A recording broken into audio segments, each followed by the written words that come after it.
Hi everybody, welcome back to my channel. Now today is going to be a different kind of video. I won't be running around, won't be doing any makeup or anything, but I will be talking about my business. Now I have not ever really done that on my channel.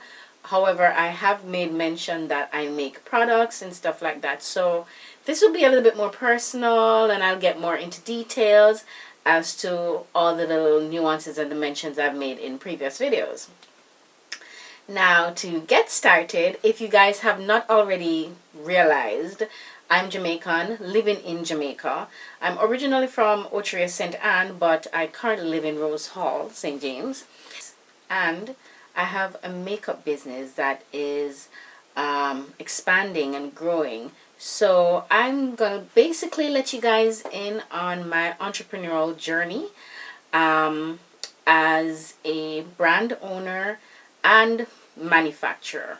And what I mean by manufacturer is my products are handmade and they're made in my lab.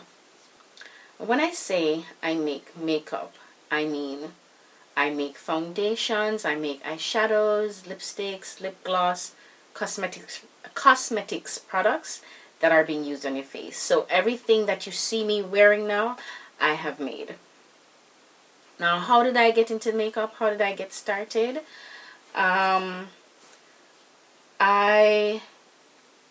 previously worked in the entertainment industry. I used to be a singer and I used to be on stage every night, and I wore makeup pretty much every day, daily.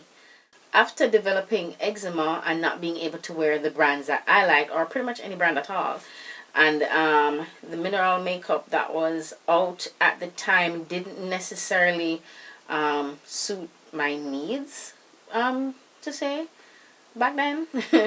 So I started tinkering with a few ingredients and stuff. I do have a chemistry background.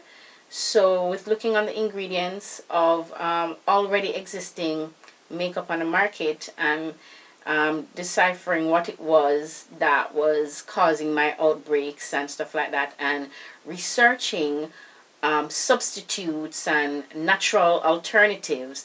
And truth be told, I mean, I grew up basically learning and basically, well, I grew up basically making our own skincare, and it always went back to the basics of like aloe vera. We were very big on using aloe vera. In Jamaica, we call aloe vera. In Jamaica, we know it as Cinco Bible. That's what we call it here. But that's aloe vera, and it was basically that healing plant.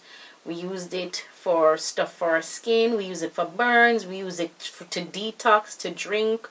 We use it in our hair.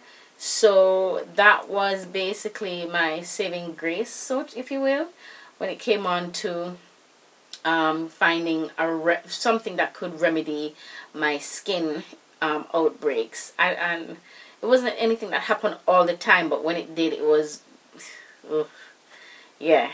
It was an experience. It was a journey, I should say.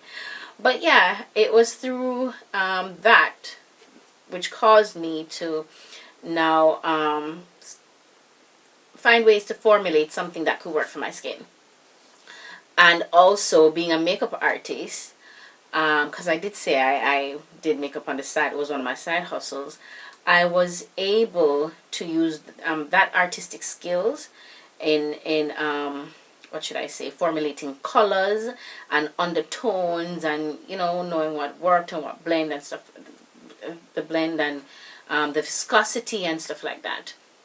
So when I found something that worked for me, thank God, it was perfect. And I wore that on stage, so now I could get back into wearing makeup on stage, and I was healing my skin at the same time, and yada yada. Fast forward, I really don't want to make this, you know what, I don't want to make this video too long, but I think I'll do it in series, little synopsis. But anyway, yeah, fast forward, wearing makeup on stage and stuff like that, and formulating it in such a way that I could be in it for hours and it never affected my skin, and It didn't run or look horrible or anything like that. So people were paying attention, and they were like, wow, you always look so flawless. Your skin, like when you're on stage, when you're off stage. And even when I went with my clients to do their makeup and stuff, they're like, what makeup are you wearing on your face? Are we going to get that? And truth be told, back then I was quite insecure about the fact that I made my own makeup. And, when people heard about it, I was like, I was kind of guarded as to let them know that what I'm wearing is something I made. But then my friends, especially like a real cool sister of mine, like friends who are family. She's the CEO of NC3 Events. Nats, she was like, listen, one day you are going to make this. You're gonna make makeup. No, what she say? She said to me, you should make this stuff and sell it. I mean, it is that good. And I never thought it was something that I even wanted to do or could do, but it seemed so far-fetched at the time when she said it. I mean, I was like, oh, I responded to her, oh, yeah. But in my mind, I was like, you're right, whatever. Because at the time, it didn't seem like something that was achievable. So, fast forward when a lot of people were really asking and inquiring how they could get the makeup or the brand that was on my skin that I was wearing, it was then I ended up having to tell them that, okay, listen, I didn't buy this makeup, I made it. I made it at home and stuff like that. And they're like, oh, can you make some for me too? And stuff like that. And I was like, oh, really? You want to make this for you? And they're like, yeah, I want to try it and stuff. So I did make it for a few people, and I didn't even make it and sell it. I just made it for them because I made it for myself. I just made a batch, match their color and everything like that. And they were absolutely loving it. And it was through, I guess, demand, I realized that, maybe Nats was right. Maybe I could make this stuff and sell it, and, it could be a thing. And fast forward, well, I decided to research how to build a brand and how to legitimately have a company, create a cosmetics company. And it took, to be real, it took 2 years of research and groundwork. So within the 2 years, I worked on what was important to me in terms of what I wanted the brand to be, what I wanted the name to be, I worked on the slogan, I worked on the colors and the logo and the website, that I worked on registering the company name and everything. And it's through the research and getting the information and talking to people and being positive about it and internal manifestation of things. It was through that I also, how should I say this? I also was presented the opportunity with having my own store, my own boutique, which was like, whoa, I didn't even think that far. At the time, I was like, you know what? Let me just work on the brand and work on getting it to a point or where I felt it was ready. But you know what? The opportunity presented itself at a time where it was like, ready or not, here we come. So I decided to say yes to the opportunity and learn on the way. And it was, this is for another story or a story time, but at the time it was so intimidating, and I felt so fearful that I would fail and everything like that. And it wasn't until I listened to a Les Brown and what's his name, Richard Branson, But more likely, it wasn't until I listened to a Les Brown recording that made me realize that, okay, so what if you fail? You would have learned something, and you'd have learned something new, and you can take that into the next experience. But then if you don't fail, you'd have, having not done it, you would have missed out on the opportunity of having success, which I jumped right into it, and I took the opportunity, and my husband and I, we opened a boutique, and we had that for some time. And with the boutique, it was a good time to introduce the brand to a local public alongside the website. And with that came marketing online and doing Amazon stores and everything like that. So it was a whole lot of moving parts at the time, but it was a number of years in the making.